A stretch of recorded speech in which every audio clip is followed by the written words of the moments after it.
तू तू शब्द अब कहीं खो गया है।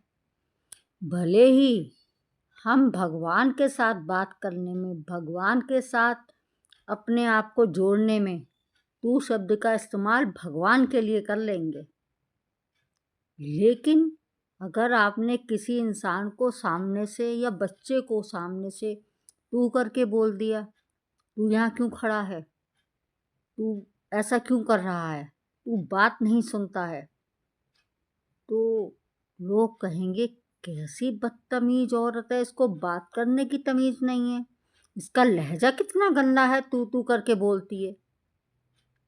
और यही पहले ज़माने में गांव देहात में, मम्मी तू बात नहीं सुन रही, मम्मी तू ऐसा कर दे, मम्मी तू वैसा कर दे, इतना अपनापन लगता था सुन के, बहुत अपनापन लगता था।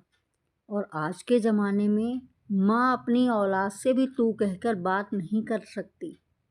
क्यों?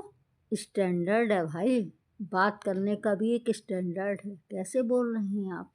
तमीज़ नहीं है आपको बात करने की।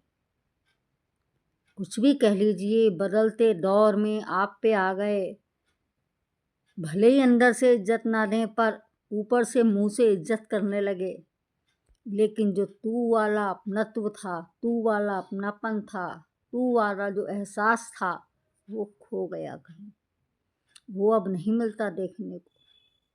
अभी भी कहीं पुराने माहौल में चले जाइए, पुराने परिवारों में जहाँ पुराने लोग बैठे हैं बुजुर्ग, वहाँ चले जाइए तो भले ही आपको ये शब्द अपनायत में सुनने को मिल जाए, पर नहीं, आप अब किसी को तू कह के बात नहीं कर सकते, और भूल से भी कर मत लीजिएगा चाहे।